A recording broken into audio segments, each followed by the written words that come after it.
United States of America and to the republic for which it stands, one nation, under God, indivisible, for all. Roll call. Councilmember Wood. Here. Councilmember Conrad Willoughby. Councilmember Rich. Here. Mayor Garros. Here. Councilmember Donovan. Here. Councilmember Zerko. Here. Mayor Pro Tem Willoughby. Here. Do I have a motion to excuse Councilmember Willoughby? Support? All in favor, say aye. Aye. Any opposed? Motion carries. She is excused. Reading and consideration of the minutes of the regular meeting held on February 13th, 2023. Are there any changes, additions, or corrections to the minutes as submitted? If not, they will be approved as submitted. And one of our favorite nights of the year, tonight is our Public Safety Merit Awards. We have 8 awards to give out today. It'll take us about 30 minutes or so. Please, everybody, this is one of the best nights for us. Really shows a great hard work of our dedicated PSOs and administration, some citizens, and this is just a really good night. So I will turn it over to our director, John Hutchins.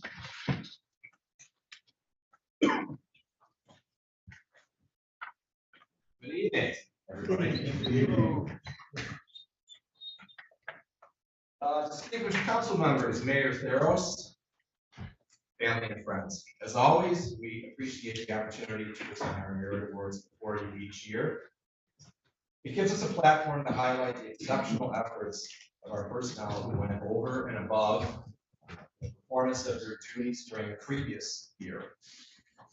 We attempt to recognize the exceptional work of our public safety officers, dispatchers, and fire specialists at many levels.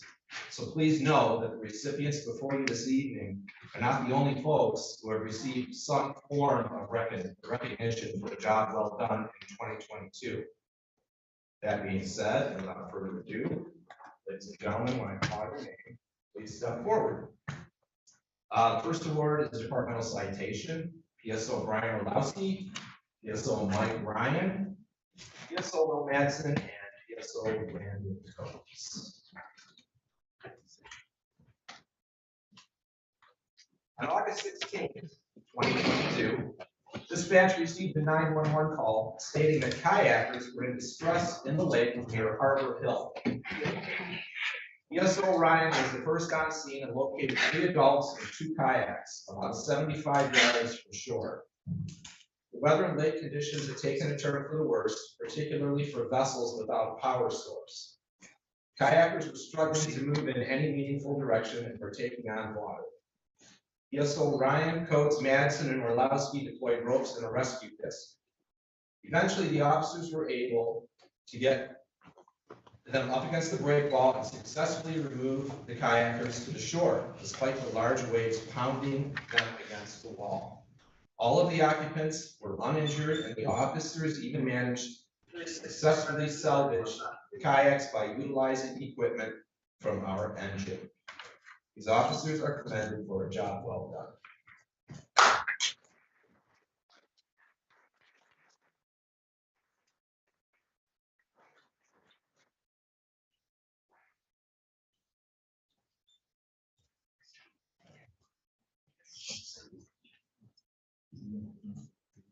Congratulations. Thank you. Thank you.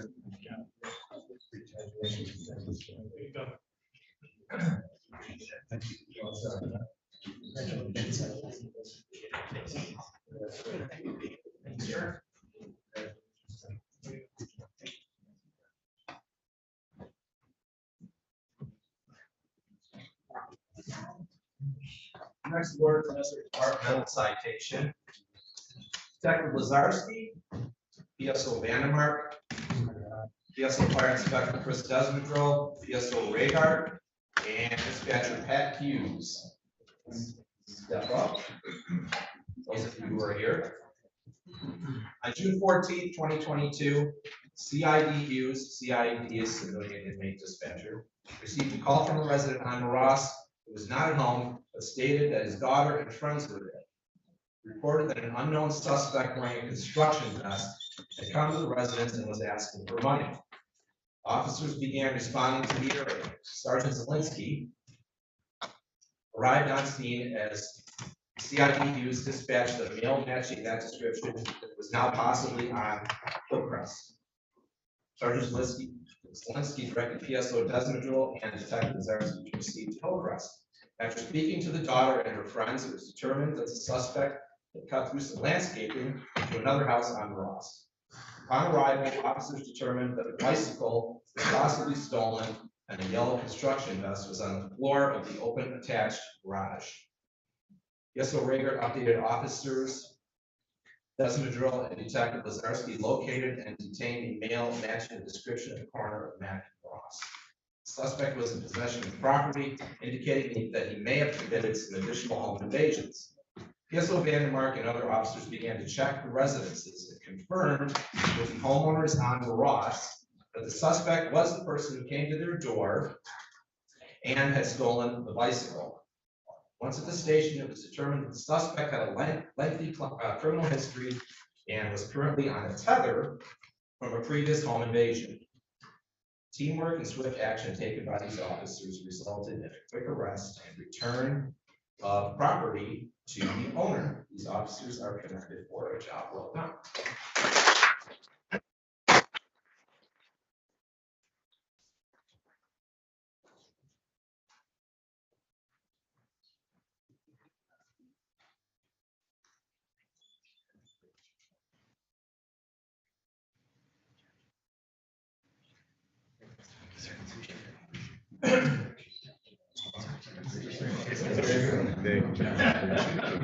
Yeah. That would be a good one. Congratulations. Thank you. Congratulations.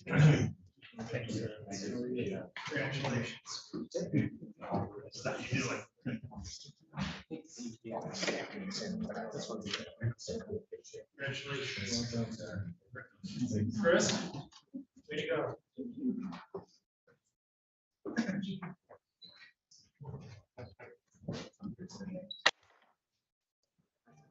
The next award is a departmental citation. PSO Jim LeBeau. Please step forward.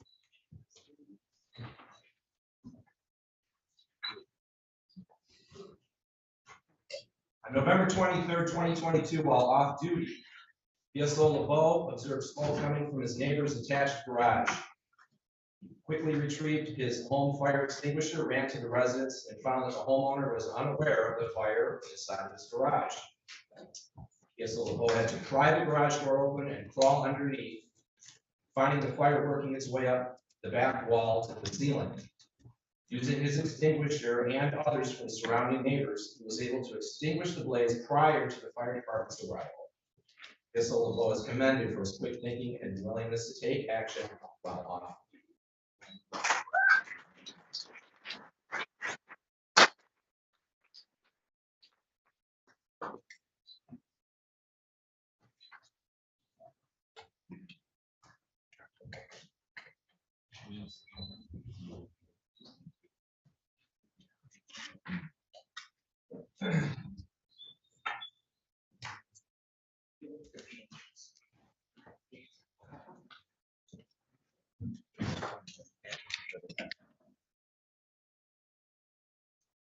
Next award is a Director's Merit Award. PSO Mike Ryan, please step forward. 2022 PSO Ryan applied for and was awarded a $49,000 grant from the Assistance to Firefighters Grant Program. The funds were earmarked for the purchase and implementation of vehicle extrication and stabilization equipment. Grosse Pointe Farms had previously depended upon mutual aid requests in the past when these life-saving and time-sensitive tools were needed. PSO Ryan's efforts and initiative enabled the department to purchase at minimal cost to the city our own equipment, which will aid first responders in rescuing trapped victims of accidents on both land and in the water. PSO Ryan is commended for his efforts.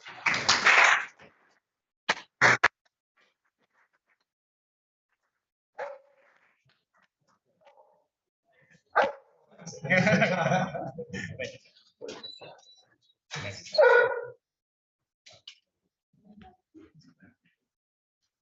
The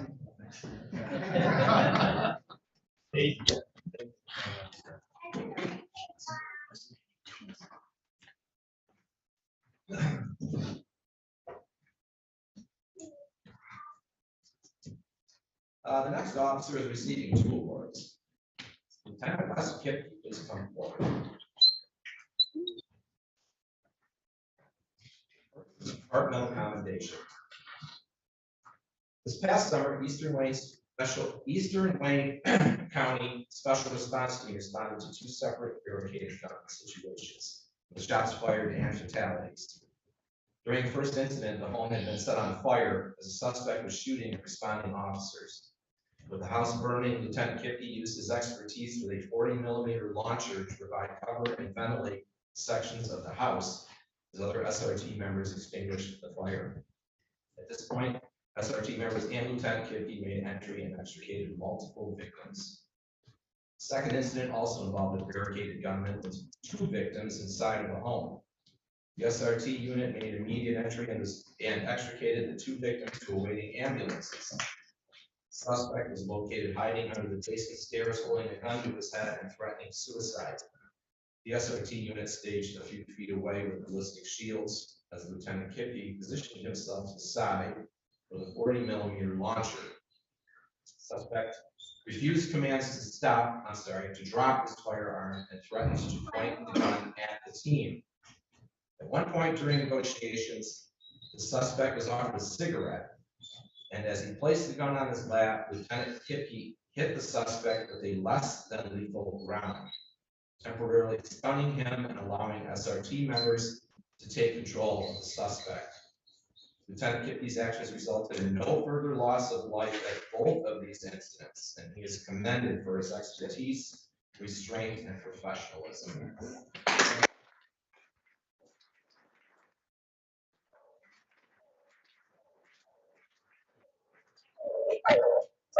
Second award is the director citation, recognizing Wes for his time on the SRT team. During the past 7 years, Lieutenant Kippy served as a member of the Eastern Wayne County Special Response Team. The team requires extensive training, being on call 24 hours per day and responding to volatile situations beyond normal patrol capabilities. Lieutenant Kippy has served on the team as a sniper, gas, and less than lethal operator and instructor. He has been instrumental in the peaceful resolution of several violent incidents, as well as a mentor to new team members. Lieutenant Kippy is commended for his years of service to the SRT and commitment to the public safety department.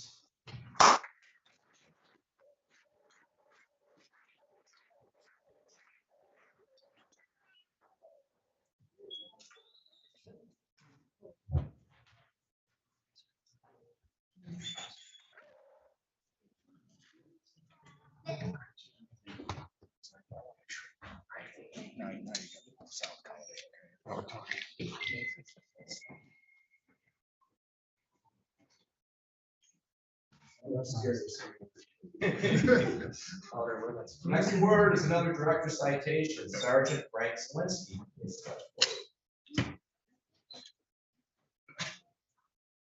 Over the past 22 years, Sergeant Slinsky has been a member of the Eastern Wayne County Special Response Team. He's been involved in hundreds of call-outs and has served on the team as a breacher, sniper, negotiator, assistant team leader, and finally team leader. He has been an integral part of the team and helped to shape what it is today. Under Sergeant Zielinski's leadership, the team has been consulted by several other agencies, including the Secret Service, Detroit, and St. Louis Shores Police Departments. Since becoming the team leader, no gunshots were fired by team members during countless contacts with armed offenders. Sergeant Zielinski spent most of his career with the SRT and is commended for his commitment to the public safety department.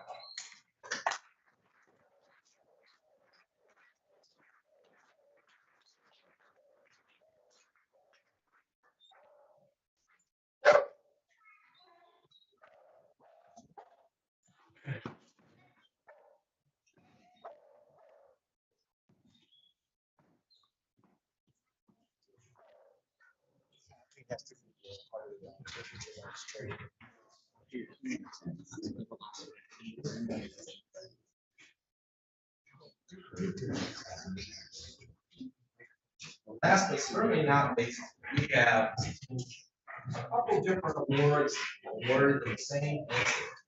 One is a life-saving award being awarded to 2 officers, and the other is a departmental citation being awarded to 3 officers. So, some of these folks aren't here tonight, but I will read all the names. Lieutenant Dion, PSO Ross, PSO Orlowski, PSO Corbett, and PSO Colombo.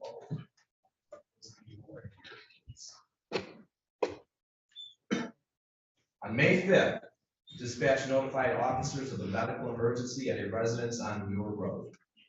This was Ted Road, by the way.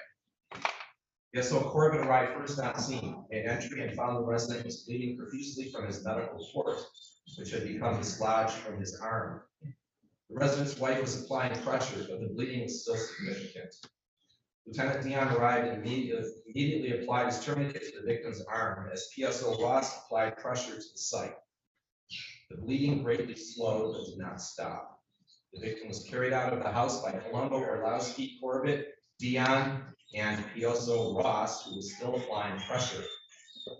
Once inside the ambulance, Lieutenant Dion applied a second tourniquet to the arm and was able to finally stop the bleeding. Lieutenant Dion and PSO Ross then assisted paramedics during the transport to the hospital. Upon arrival, hospital ER staff stated that the officers' actions had saved a man's life. These officers are commended for their decisive actions in employing life-saving measures.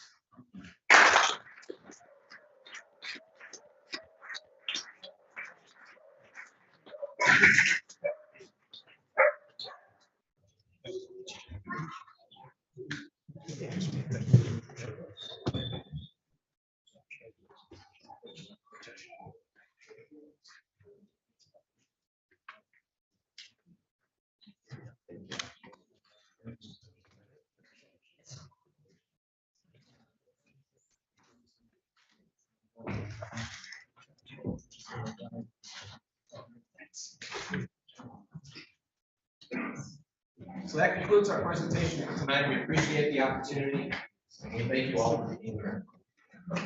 So before we allow the camera to take some pictures, I'd like everybody to give these ladies and gentlemen a standing ovation. They protect our community every day with their lives on the line.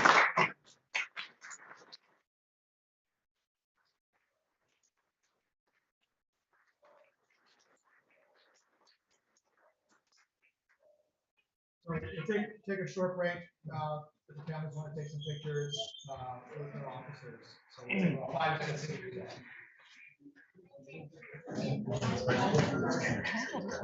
John, come out, please get some officers. Copies?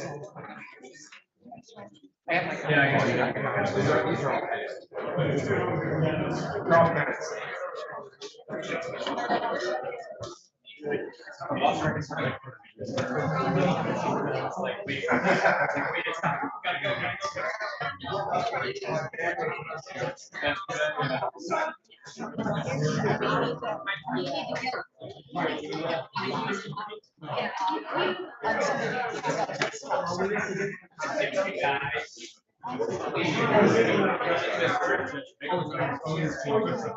I was gonna say, I make it, it's okay. Lex, do you want us in there? Yeah.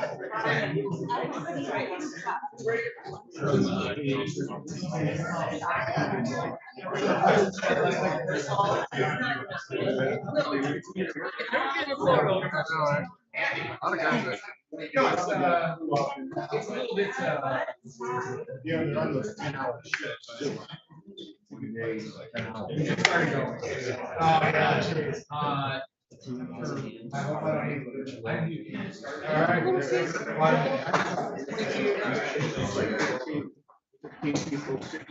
What's your other one? I'm sorry.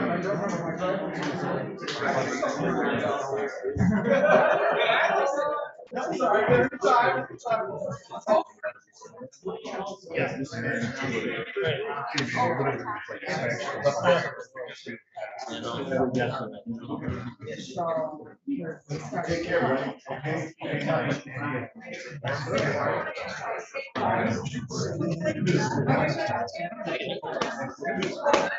In the driveway recently. Come on, let's go.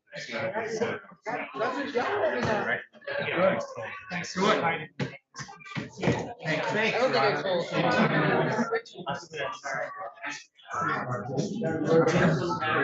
Better half.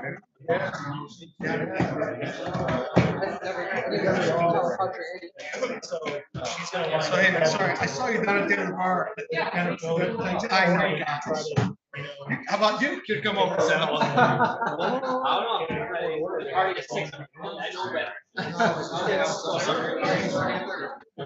Oh my God, Roger's gonna have to get up and go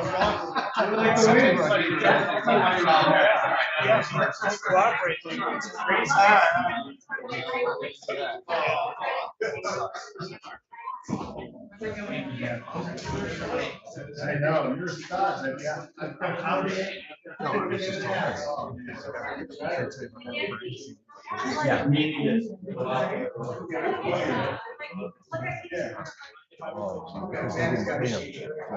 Yeah, right, yeah. Yeah, he didn't finish the job.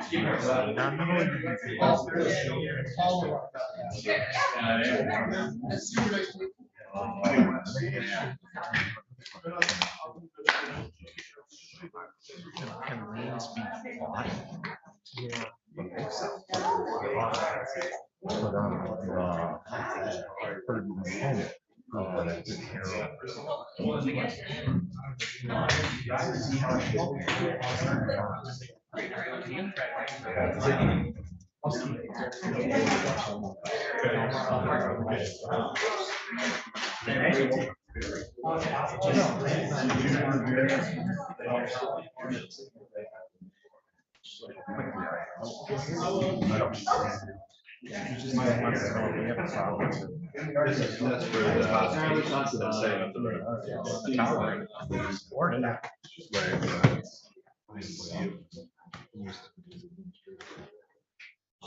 All right, thank you, everybody, for your patience. Thanks for attending. Item number 5, site plan review of proposed modifications to existing cell tower by T-Mobile here at 9030 Road. Mr. Reside.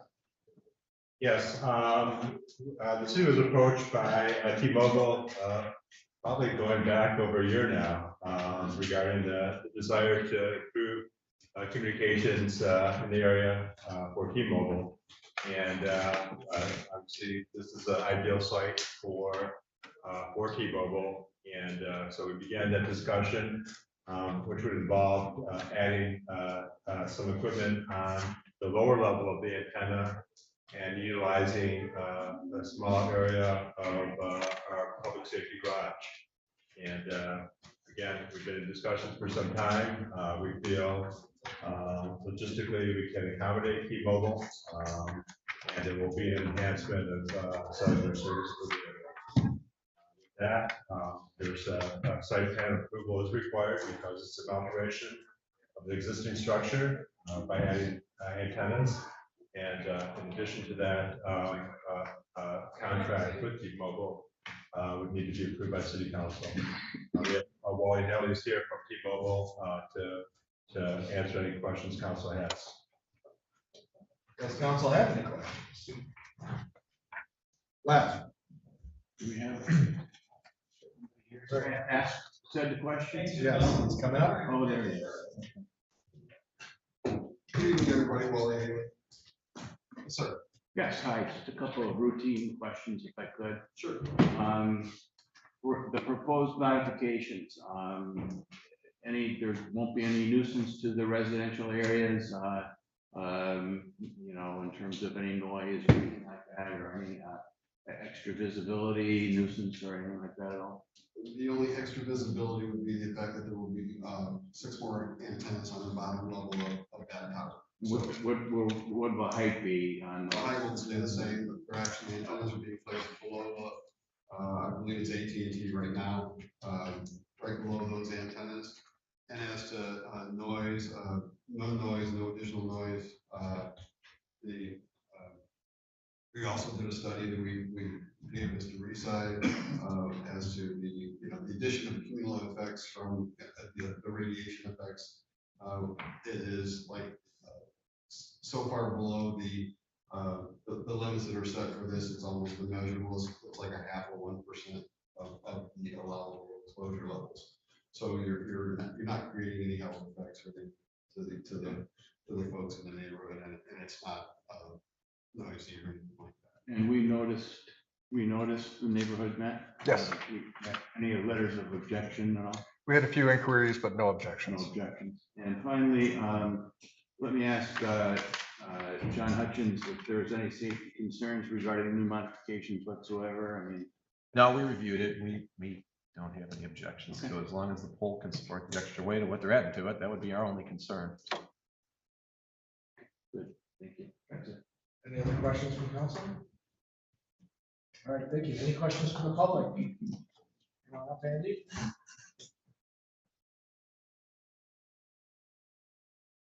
I'm just curious, there's several other, say, the drawing, say, LIV, what does that mean? On the drawings, LIV, what does that mean, or VIL? On the drawings, about communication with these other cell phone, up there, There are the city's antennas up there. but it's other cell stuff, right, isn't there? Yes, currently there are 2 other cell sites on the tower, so this would be the 3rd carrier. There's no concern that a lot of frequencies are on. That was is a concern, and as part of their application, they're required to do analysis to make sure that it does not interfere with the other providers or our public safety communications. Thank you. Any other questions? Seeing none, public comment is closed. I will entertain a motion. Make a motion, Left? I move that the city council authorizes the approval of the lease agreement with T-Mobile for installation of cellular equipment on the communications tower at City Hall, 90 Kirby Road, and the city council grant approval of the site plan review application for the proposed location and installation of the cellular equipment. Approval of this site plan is based on the following. The proposed modification of the cell tower will not represent a nuisance to adjacent residential areas and is consistent with the intent of the zoning district. There are no letters of objections from the neighbors. There are no public safety concerns resulting from the new modifications. And there will be no additional visibility problems for residents in the neighborhood. Good motion. Support. Support. Derek, please do a roll call. Councilmember Wood. Councilmember Conrad Wilberding. Councilmember Ritchie. Yes. Mayor Theros. Yes. Councilmember Donovan. Yes. Councilmember Zorba. Yes. Mayor Pro Tem Luda. Yes. Right, motion carries. Item 6, consent agenda. Does anybody want anything removed from the consent agenda to be considered individually? All right, do I have a motion to approve the consent agenda as submitted? So moved. Support anyone? Support. All in favor, say aye. Aye. Opposed? Consent agenda passes. Item 7, public safety report is being given to everybody at your seats today. Mr. Reside, other business. No other business. And we have with us today, the Helm, who'd like to speak briefly about what I would say is the village case statement that they provided to us. So Prudence, I think you come up, give us your name and address, and you're good. Yes, yeah, you're good. Yep, thank you very much. Good evening, my Good name is evening. Prudence Cole. I live at 43 Fairford, Grosse Pointe Shores, Michigan. Thank you for the opportunity to speak to you today on an issue which I feel is important and particularly relevant to all of Grosse Pointe and thus to the citizens of Grosse Pointe Farms. As I said, my name is Prudence Cole, and I have been a Grosse Pointe citizen for over 45 years. The first 10 years were in Grosse Pointe Farms, where I bought my first home. In the last 35 in Grosse Pointe Shores. I am currently the president of the Helm Board of Directors. which is the only support center in our community, which is also located in Grosse Pointe Farms. Before I begin, I would like to introduce two citizens of Grosse Pointe Farms who will share their perspective regarding being a senior in our community. Dr. Cheryl Wiesen and Judy Clance.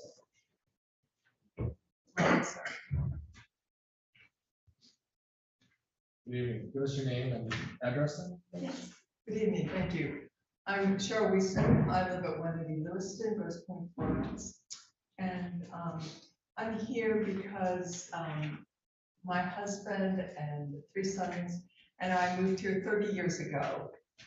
We've been wonderful recipients and so appreciative of the services of the Grosse Pointe and in particular Grosse Pointe Farms, with the schools, the parks, public service, libraries, the many, many services provided. But the one thing that has been lacking in the time that we've been here are comprehensive senior services. We also moved my parents and my mother-in-law with us to Grosse Pointe, and I searched in vain for an adult daycare program to help care for them during the day when my husband and I were working. At that time, there weren't even any senior living options available. So we know that quality of life for seniors improves with opportunities for social interaction, good nutrition, exercise, and intellectual stimulation. In a community that is as vibrant and wonderful with resources for so many, it's imperative that we address the needs of our seniors. This feels especially important because my husband and I are as well as our friends and neighbors are seniors, even though we would like to all deny that. But it is important that we provide for 18% of our population, which are senior citizens over 65. And now I'd like to introduce my neighbor, Judy Clance, who is also a longtime Grosse Pointe Farms resident. Judy will be speaking to us about the senior programs that have personally affected her and her family. Thank you so much for being here tonight and listening to our plea for additional services for seniors. Thank you. Hello, my name is Judy Flans. I live at 181 Lewiston. The farms, I live right around the corner from the home. But I'm your designated senior citizen today. And I've worked, well, I was a nurse for 50 years. I worked till I was 75, and then I had to kind of reinvent myself. And at that time, I knew about the helm. So I went there and I learned how to play bridge. I took French lessons, I still do. They've got a lot of exercise classes, but I actually go to the neighborhood club for that. But for me, there's lots of things to do at the helm and neighborhood club. But there's so many people that don't have these opportunities. There's only one lady that I know of that has her caregiver comes with her. And for the yoga class she comes in, that's at the neighborhood club. She also comes to the helm for exercise classes there. But not everybody has a caregiver that will take them places either. So there really is no other place for people to go. I play, like I said, I play bridge there. Friday we're having St. Patrick's Day lunch. I'm going to go to that. But I really appreciate all that is there. And I do too appreciate everything else that the farms offers, especially the pickup of the garbage. It's fantastic. My son just cleaned my garage out. There was a big pile. I was just keeping my fingers crossed that they picked everything up, and they did. So thank you for listening. Thank you. Thanks, Judy and Cheryl. As you know, aging in America can be a challenge, and aging in our community is no different. As we age, our needs change. How do we continue to have meaning if we no longer are working or have social interactions that we had in the past, primarily at work? How do we find needed social services or navigate healthcare? And older adults are likely to suffer social isolation as they grow older.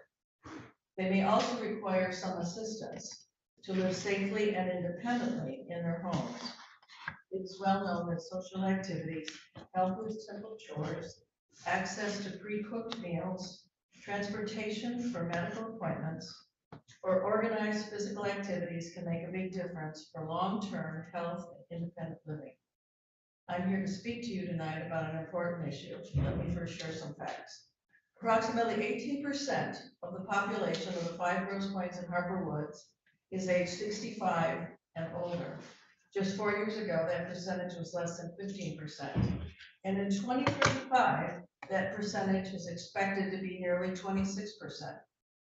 Not only is the number of older adults increasing, so too is the diversity of their needs. From those who are vibrant and active to those who require more assistance with everyday living. Services for older citizens in this community are not readily available to all residents. And as I already said, our population of adults over the age of 65 is going to continue to increase. I have those statistics. This calls us to consider an important question. How can we assure residents in this age group are recognized, valued, and share in the quality of life that is the hallmark of our community? Today, older adults in our community must navigate a patchwork of services provided by multiple organizations. Some services are free, others are at a cost which some older adults can't afford. Through my involvement with the Helm, I observed the difficulties caused by this approach, but we can do better. A comprehensive, community-wide approach has the potential to serve all older adults and make a real difference in their lives. It would also enhance the overall quality of life in our community.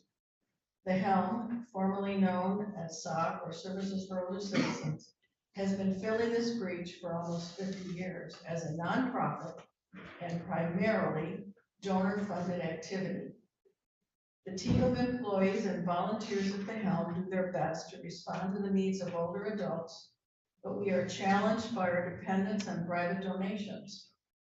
With the growing population of older adults, the need is too great for our community to continue to operate in this fashion.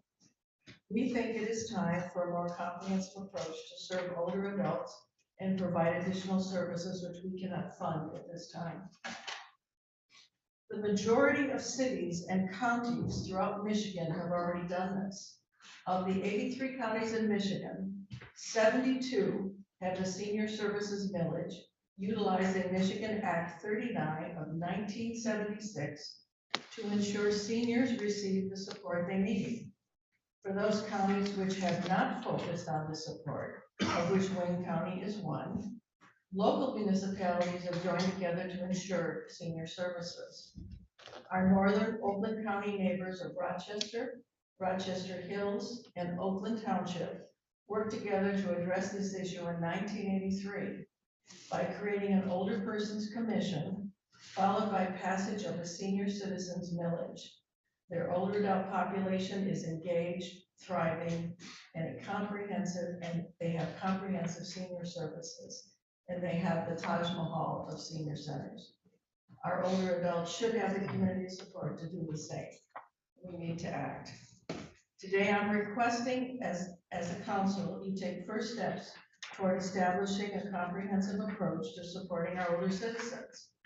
I ask that you authorize your city manager to participate in the Grosse Pointe and Harper Woods group to explore this issue, develop a cooperative agreement to provide these services, and ultimately support putting a senior millage on the ballot as allowed by Michigan law. Members of the Helm staff and board of directors are willing and able to facilitate this group's work. Through collaboration by leaders from the 5 Grosse Pointes and Harper Woods, it is possible to create a better future for older adults in all 6 communities. If we decide to move forward quickly, we can ask voters to consider a senior millage as soon as November of this year. I urge you to think about what a sustainable commitment to serving older adults would mean for your residents and their families. The potential benefits for older adults and the broader community simply cannot be ignored. In closing, I would like to acknowledge the support we have received at the Helm from your city manager, Shane Reeside, and from your Assistant City Manager, Derek Kosicki. Their support has helped to make it possible to continue our work, and I look forward to working with them on this issue. You also have a packet of information which will give you greater details on this issue, including all of the communities and the millage rates that they have enacted. Thank you for your time. I'll be happy to answer any questions. Thank you for this. Anybody have any questions? Neil, and then John. Yeah, I had a question on, how much would you anticipate that the 0.5 mils that you're requesting would generate? For all of Grosse Pointe and Harbor Woods? Well, that's the taxing district you're looking to Yes, go yes. to, right? If it were to pass, we would generate about $1.2 million. So, and that relates to your current budget, it's the majority of your current budget, correct? Right, but we're not anticipating using all that for our budget. We're actually, you'll need to form a commission because tax money cannot be given to a nonprofit, as I understand it. Yeah. And so, what we're looking at right now, and what we're investigating actively is a senior, what's called an adult day program that we can establish. We're talking to a church right now, so there would be a place for seniors who need support during the day, as Dr. Wiesen pointed out, for their parents. There's other activities that we would like to extend the hours that we have at the helm, so it's beyond our budget that we're looking. We still expect to do fundraising. We still expect to be, well, we're not totally self-supported. Well, we still expect our donors, and we still expect to be active in that community to raise funds. But there are a lot more things that we want to do for this community, including more programs in the evening, more programs on weekends. So it's not to replace our budget, but it's to assist in our budget, because we're right at the maximum now. And what we know, our projection is that within 2 years, we will have to start cutting back on services. As we look at the increase in the number of seniors, and we look at the projection for fundraising, our financial manager analysis has said that we'll have to start cutting back on services. And related to that, so what's the process that we have to go through, that we would have to go through in order to do this? What we need to have, what you'll establish is an interlocal agreement. Okay. And that interlocal agreement, which would be for all of the Grosse Pointes that pass the millage, hopefully all, including Harbor Woods, that you will form a commission. And in some ways, it's kind of like, I'm actually on the library board. And so there's a representative from each of the cities on that commission, and then that commission, based on the way the interlocal agreement is written, will determine the disbursement of those monies.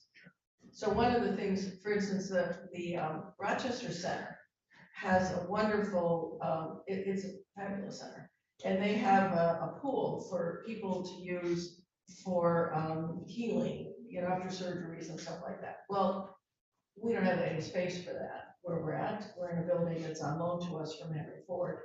And so what we would look to is have some agreement with some place in the city where there's pools where we can fund seniors going in at certain times to be able to use the pool as part of their, senior benefits.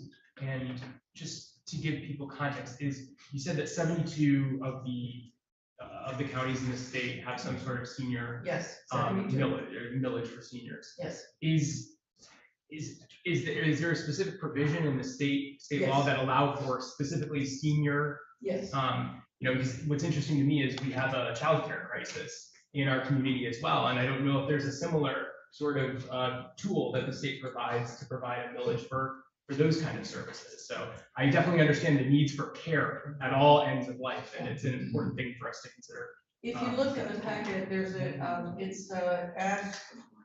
it's Act 39 of 1976, MCL 400.571. It provides for up to 1 mil for senior services levied by local communities and or counties, which will not impact your PAC. I was gonna say that. Yeah. Thank you. And the state clearly saw the need for this back in 1976, but Wayne County never came forward to request it. Joe? Thank you, Mr. Mayor. Good evening. Thank you all for coming. I am a huge fan of the Helm. My mom Thanks, Dad. participates there quite frequently in activities. It's a great campus, being near the American House and the Henry Ford facilities. But as much as I am as a fan of the Helm, I also believe that homework and due diligence needs to be done by all the cities of Grosse Pointe and Harper Woods. I'm a little concerned that the amount of the millage is almost equal to the current annual budget of the Helm. I think that may have a tendency to dissuade people from giving endowments. If they know that it's going to be some type of permanent millage, I think it would dissuade difficult tasks with regard to budget setting each and every year. And not only endowments and budget issues, pardon me, but also the question of annual donations per year. I think it's a big hike, proposed hike for members of our community. I'm willing to listen, I'm willing to study. As one of the primary caregivers for two very old parents, I get it, believe me. What is your commitment to remaining in the city of Grosse Pointe Farms at the house? I've heard rumors that if this passes, that you will seek alternative space out where in other places for some of your activities. Well, we have a 30-year lease with Henry Ford plus 5 years of extension. We've used up 9. Oh. We're not going anyplace. You're not going anywhere. No, it's $1 a month. So it's one of the things that makes it feasible for us to operate at the level we operate with the money we raise. We have talked about and would like to look at a satellite center. One of the issues which we would, well, the satellite center, we support Harper Woods, and I have the statistics, for instance, in Grosse Pointe Farms, 2,700 of your residents last year got Meals on Wheels. And I can explain how that works a little bit more, because that mostly is funded through donations at the Helm. 2,700 meals or 2,700 residents? 2,700 meals. Okay. 2,700 meals, so it could be 2 in one household. Yeah. I don't know that. But we also support Harper Woods. That's part of the community that we're in, as designated by the funding that we get from the limited funding we get from the federal government. And one of the possibilities is we might look at doing a satellite center in Harper Woods, but we would look at making sure the monies were relevant to what Harper Woods is donating. That is a community that has a high degree of need. We are, I'm hopeful that we can have a relationship, as I said, with some facilities such as a pool, which wouldn't be at our site because there's no room for a pool. I'm also hoping very much that we can have home visits. Right now, we have a social worker who will call, and we're trying to set up a relationship with volunteers that can actually work with somebody in their home.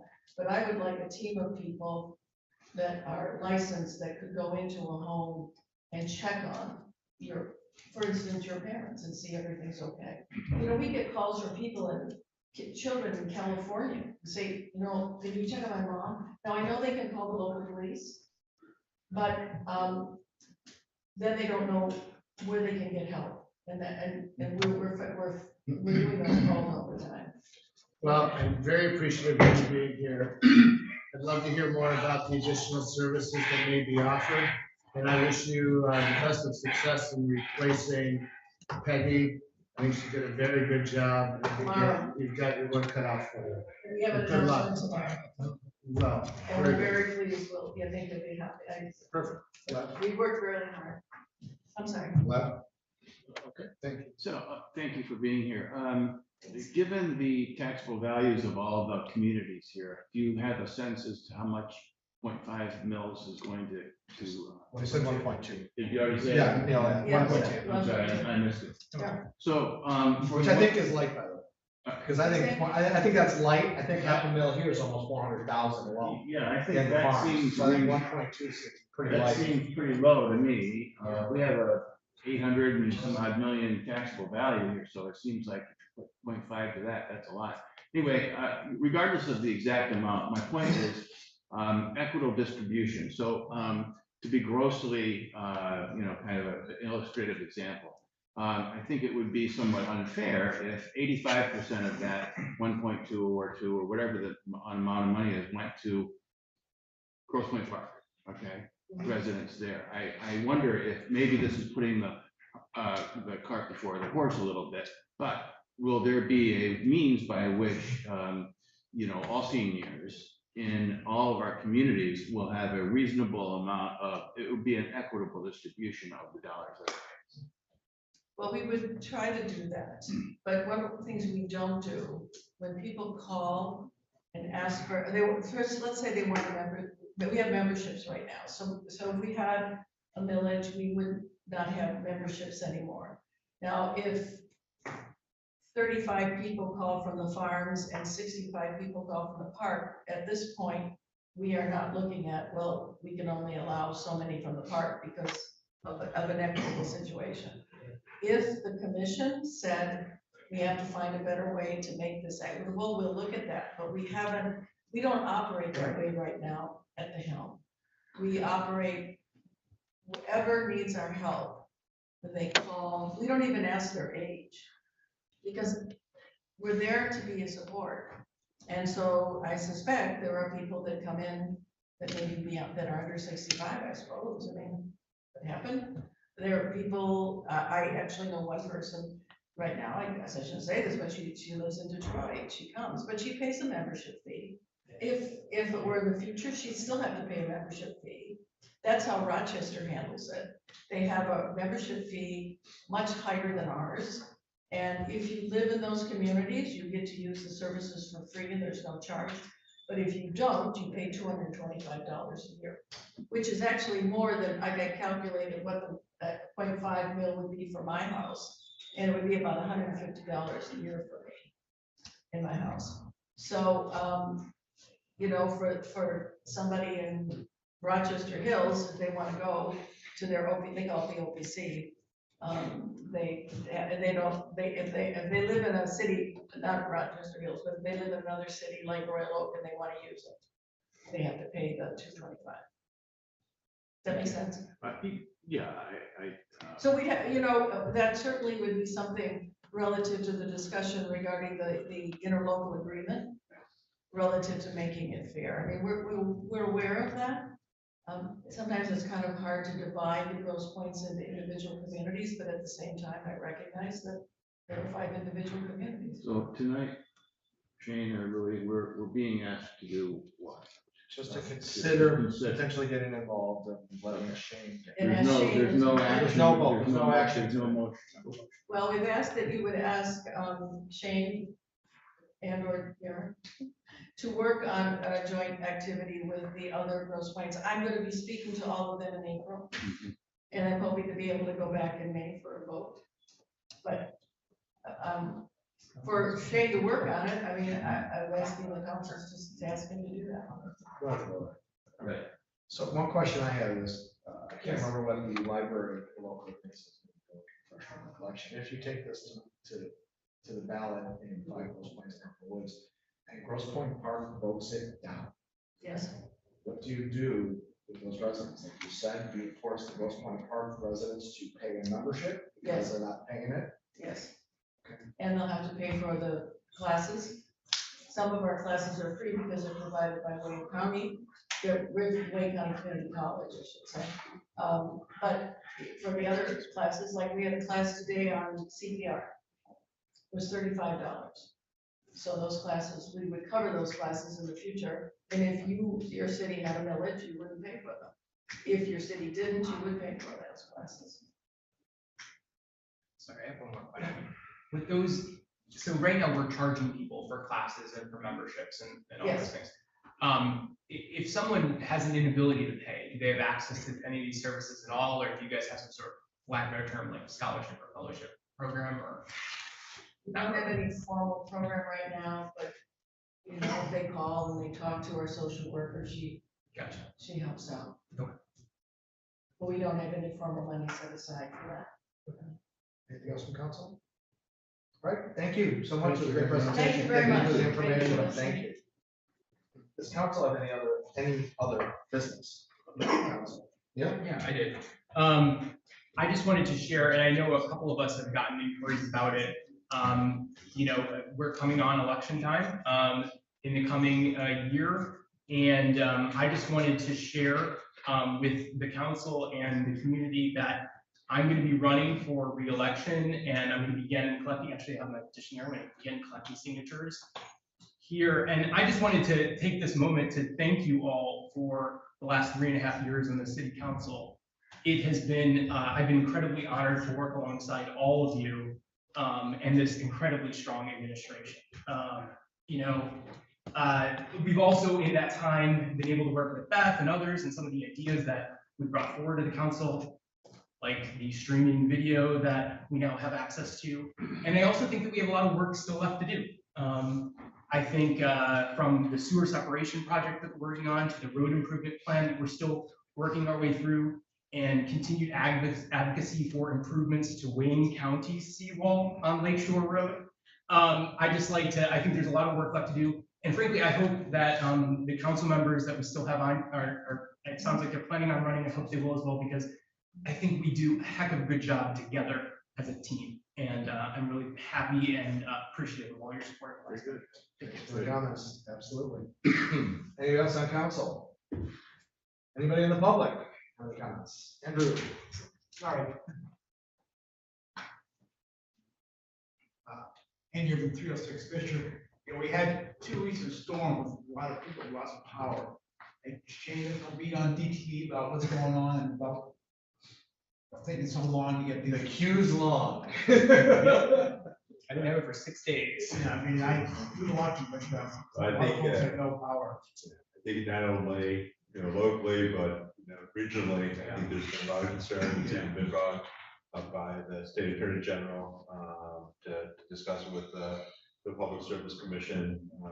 And we've been told we will be getting a report from DTE exactly of, what happened, how they handled it, how they responded, and what they will be doing in the future, hopefully to improve the situation. They keep talking about, oh, infrastructure, this, that, and the other thing, but man, that was, I think 6 months, 3 months, we have grass outages, it's kind of scary, so. It's a significant impact on the residents. no Yeah, doubt about yeah. it. Thank you. Can I just say something? Sure. Turn. I just want to say for the record that the $35 that DTE is offering people for this outrage is frankly insulting. Anyone who had, a dozen eggs in their fridge, practically, that's $35. Right. So, but my point is that's unacceptable, especially when we see dividends going out through this company. They are making a lot of money off our backs, and I just was personally insulted, by that offer, and they need to do a lot better. And frankly, we need to push our legislature to actually enact some reforms on this company so that they actually are delivering the services that we're all paying for. And they're asking us to pay more and more and more every year. And there's very limited that we can do as a city council. Let's be clear. That's the really frustrating thing here, is that our residents are angry, I'm angry, but there are limits of what we can do. And one of the things that we can do, I think, is advocate for continued reform and a continued watchdog on how this utility spends its resources.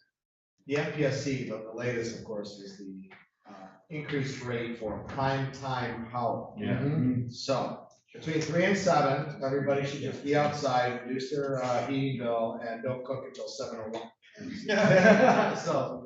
Yeah, the MPSC needs to crack down a little bit on this kind of stuff. It's just, and they just won't. That's unfortunate. So Neil's words are well spoken and accurate. So with nothing else from the public, we are adjourned. Thank